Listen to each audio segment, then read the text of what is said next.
Mesdames et messieurs, bonjour et bienvenue à cette nouvelle édition d'aujourd'hui, ce jeudi. Et passons à cette actualité où la population dans diverses parties du pays se félicite des infrastructures construites à leur égard dans le cadre du programme conjoint des forces rwandaises de défense et des forces de police. Elle estime que ces réalisations sont un signe éloquent du bon leadership du pays qui privilégie le bien des citoyens. Le point avec Jean Damascène Manichim.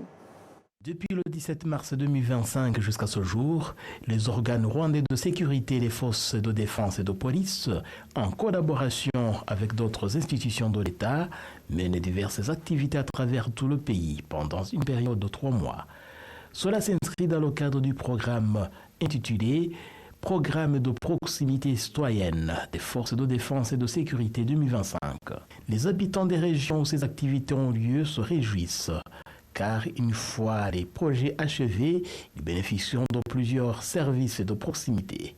Mais dès le départ, ils ont surtout trouvé dans ces initiatives une opportunité d'emploi. Pour eux, ce programme va au-delà des infrastructures en cours de construction. Il constitue une source de valorisation personnelle, de revenus leur permettant de résoudre différents problèmes et une lueur d'espoir pour un avenir meilleur. Nous allons bien au travail, nous sommes bien rémunérés et nous évoluons bien. Cet argent nous a permis de nous engager dans des tontines, ainsi nous faisons un pas vers le développement. Ça nous permet de pourvoir à nos besoins au quotidien. Nous avons pu nous payer l'assurance de la mutuelle de santé. Cet argent que nous gagnons nous aide grandement. urumva amafaranga ni byinshi ari kudufasha mu kazi mu buzima busanzwe ngaha twaje mu buryo bw'akazi gukora twiteje imbere mu by'amafaranga twakoreye. Nous sommes ici pour le travail et l'argent que nous gagnons nous a développés. Nous avons fait de l'épargne et pu acheter des parcelles. Donc cet emploi porte un coup de pouce à notre développement continu. Nous sommes bien même de faire vivre nos familles, payer les frais de scolarité de nos enfants et pourvoir à tous leurs besoins.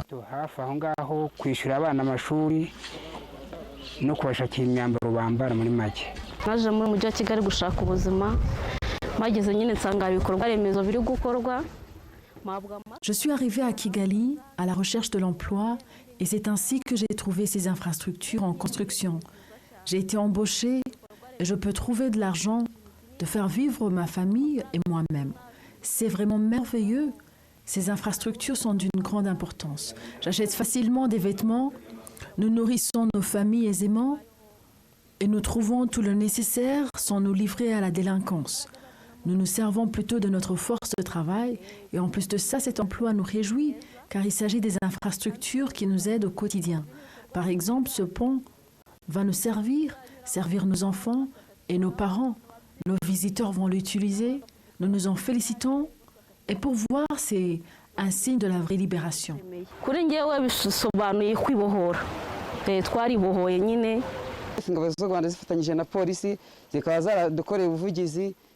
forces armées et la police ont plaidé pour nous et ces ponts sont en construction. Ils sont d'une grande utilité pour nous. Il nous sera désormais facile d'acheminer nos malades à l'hôpital. Avant, on y allait à pied, mais désormais, nous nous servirons des véhicules. Les déplacements de nos élèves seront faciles, sans oublier l'argent que nous gagnons et qui nous sert grandement.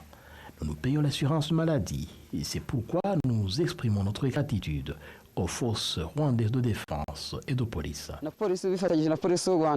Dans le cadre de ce programme, les forces de sécurité construisent 70 maisons pour des familles vulnérables dans divers districts du pays.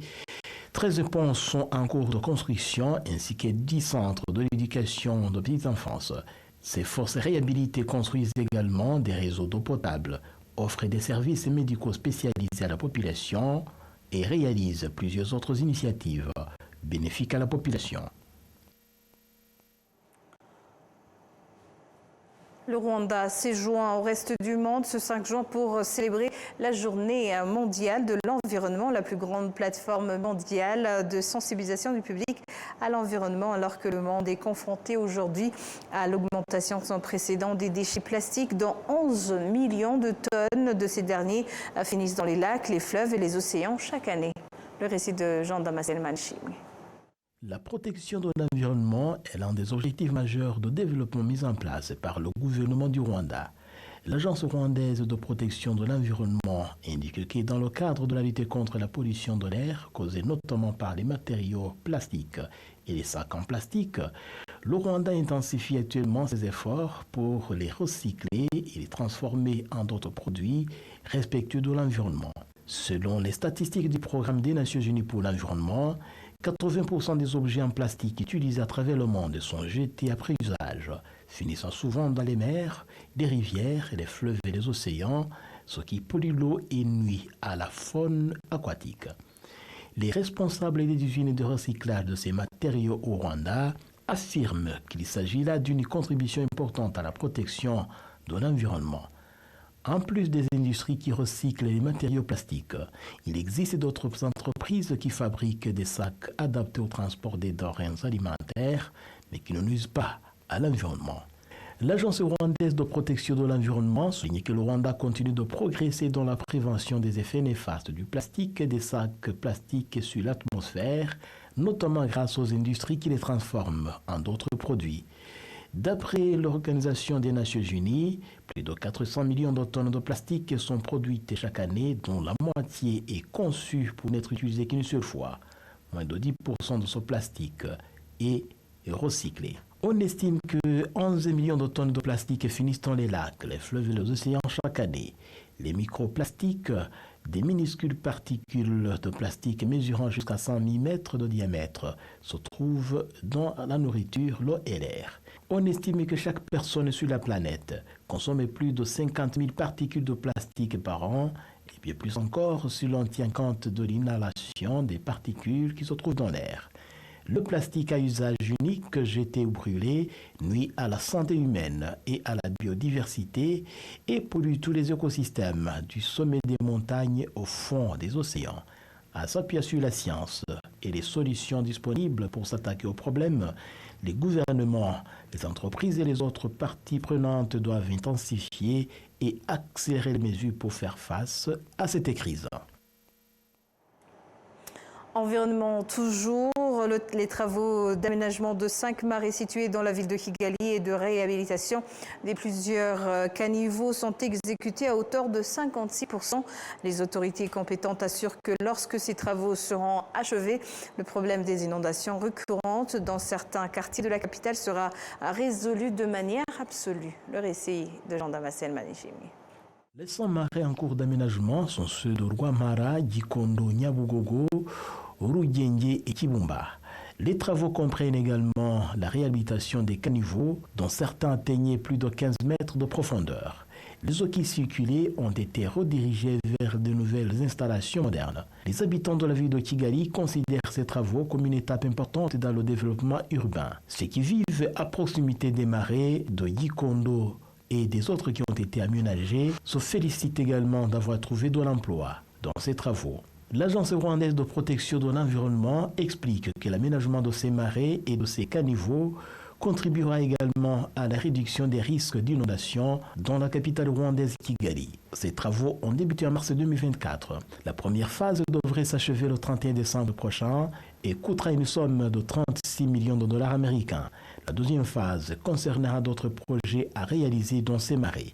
L'Agence rwandaise de protection de l'environnement prévoit de collaborer avec des investisseurs à partir de l'année prochaine pour poursuivre cette campagne. L'Organisation internationale de la francophonie est préoccupée par la recrudescence des conflits dans les pays de l'espace francophone. C'est en tout cas ce que rapporte Hilarion Etong, président de l'Assemblée parlementaire de la francophonie. Il était de passage dans la région ces derniers temps. L'espace francophone est traversé par beaucoup de conflits.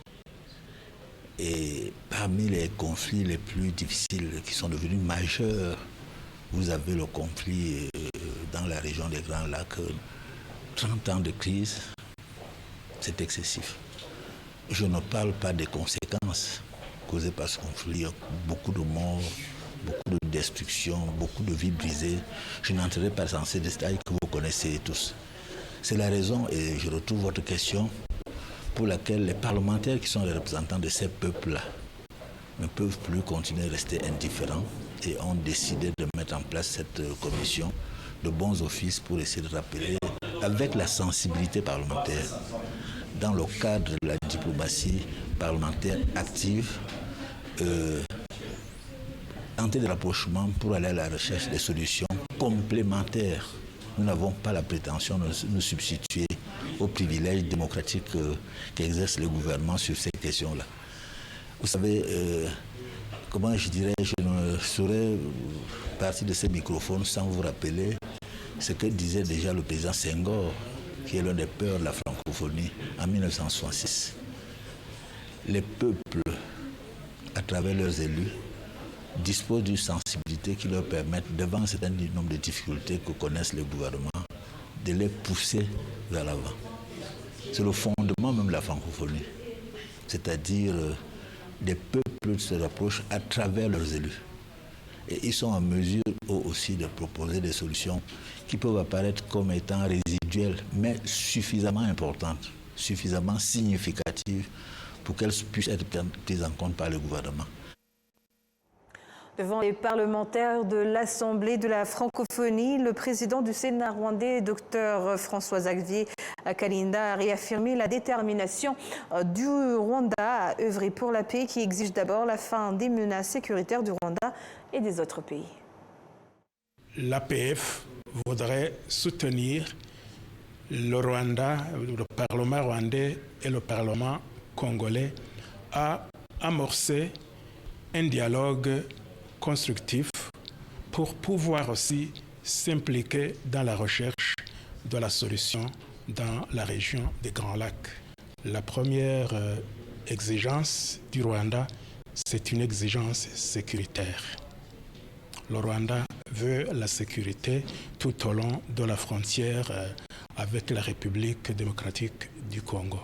Cela doit passer par la neutralisation des FDLR. Ça a toujours été demandé et comme vous le savez, il n'y a pas jusqu'à présent de volonté réelle de vouloir maîtriser cette force négative, malgré les condamnations, malgré que le groupe a déjà été qualifié de groupe terroriste par l'ONU, par l'Union européenne et même par l'Union africaine. L'autre exigence, c'est le retrait des forces coalisées qui se trouvent pour le moment en République démocratique du Congo. Les nutritionnistes conseillent aux personnes suivant un régime pour perdre du poids ou prendre du poids de consulter d'abord un médecin ou un nutritionniste car un régime mal suivi peut entraîner diverses maladies. Les détails avec Patrick Nieledandi. S'il est important de prendre soin de sa santé, suivre un régime pour perdre ou prendre du poids doit également se faire de manière saine et sûre. Afin de perdre du poids rapidement et sainement, il est important de réduire l'apport calorifique et privilégier la consommation d'aliments riches en fibres tels que les fruits, les légumes, les céréales complètes par exemple. En effet, ces aliments prolongent la satiété et réduisent l'envie de manger, ce qui favorise la perte de poids. Par ailleurs, il est primordial de pratiquer une activité physique et régulière afin d'accélérer le métabolisme et de stimuler la combustion des graisses corporelles. Toutefois, il est important de souligner que la perte de poids varie selon le poids actuel, l'âge et la dépense calorique de chaque personne. Ouineza Marlies Cynthia, une personne ayant suivi un régime, explique les raisons de son choix et raconte qu'après avoir essayé de perdre du poids sans l'aide d'un médecin ou d'un nutritionniste, elle a ressenti des effets secondaires. Pour prendre du poids, il est aussi indispensable d'augmenter ses prises alimentaires, ne sauter aucun des 3 repas traditionnels, petit déjeuner, déjeuner et dîner, et intégrer une collation le matin et une l'après-midi. Fiteyezu Leya, nutritionniste, affirme que suivre un régime sans consulter un médecin ou un nutritionniste a des conséquences sur la santé, même si elle se réjouit que certaines personnes aient compris l'importance de médecins et des nutritionnistes. Les nutritionnistes affirment qu'un régime extrême peut provoquer diverses maladies, notamment des problèmes d'estomac, une baisse du système immunitaire, une fatigue constante, une augmentation de la tension artérielle et de l'anémie et bien d'autres.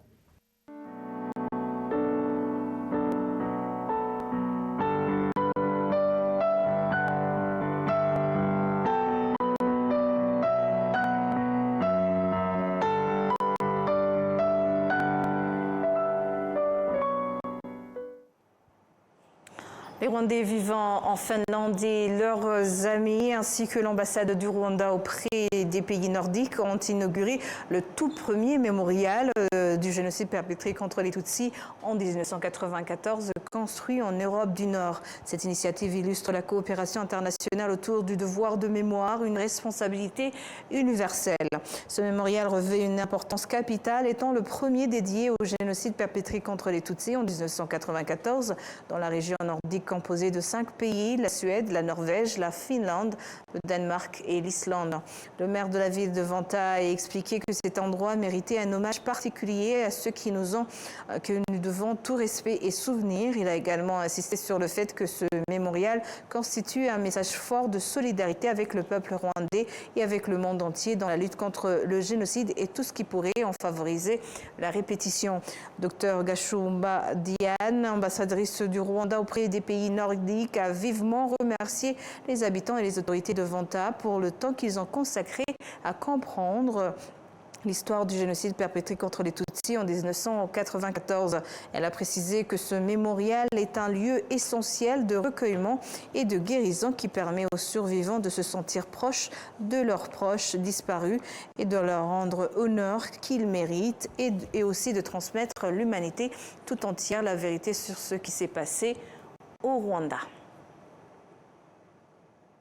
Les habitants du district de Rubavu affirment que le discours de haine et de l'idéologie du génocide à l'est de la RDC tenu par des ressortissants rwandais qui s'y sont réfugiés en 1994 menace l'unité et la solidarité. Ce problème a été de nouveau soulevé lors de la visite des discussions entre les sénateurs de la Commission des Affaires étrangères, de la coopération et de la sécurité des habitants en représentant divers groupes du district de Rubavu. Le récit de Patrick Nyelidandi. Dans leur témoignage, les commerçants faisant le commerce transfrontalier indiquent avoir été exposés à l'idéologie du génocide lors de leur séjour à l'est de la République démocratique du Congo. Voici les principales menaces qui pèsent sur l'unité et la solidarité des Rwandais vivant en district de Rubavu, comme l'ont rappelé les sénateurs lors des discussions avec des représentants des communautés vivant en district de Rubavu, notamment des représentants du Forum pour l'unité et la solidarité, des dirigeants du Conseil, des représentants de l'organisation IUCA, des représentants d'organisations confessionnelles, de gardiens de la tradition, des organismes administratifs opérant en district et bien d'autres.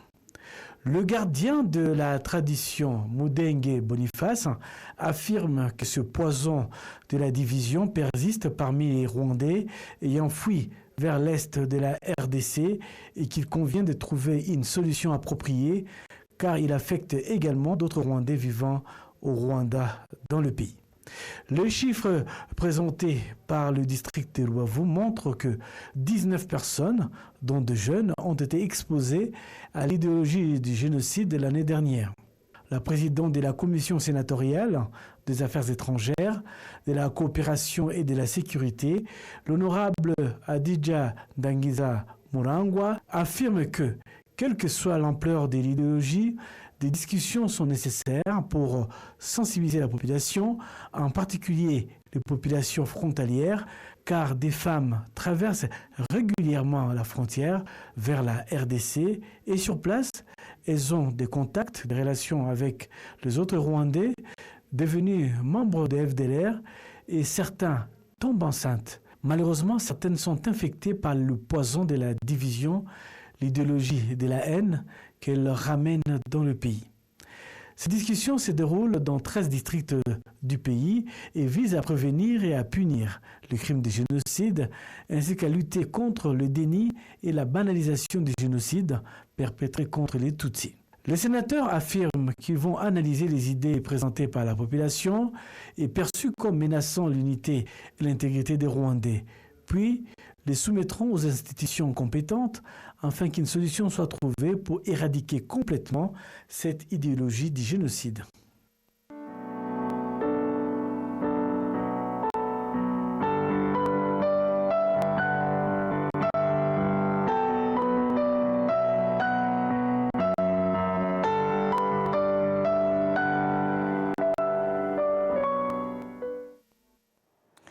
Une conférence d'une journée se tient à Kigali réunissant plus de 300 personnes en provenance de 38 pays. La conférence internationale aborde le recours à l'arbitrage indépendant en cas de litige dans le domaine du commerce et aussi des investissements afin d'éviter le recours aux tribunaux locaux et en encourageant les pays africains à rechercher des solutions locales aux problèmes des Africains sans nécessairement attendre ou faire recours aux compétences extérieures au continent. Cette conférence place le Rwanda au 3e rang en Afrique en tant que pays ayant instauré l'état de droit et s'étant engagé à respecter le droit international pour résoudre les différends sans recourir aux tribunaux locaux.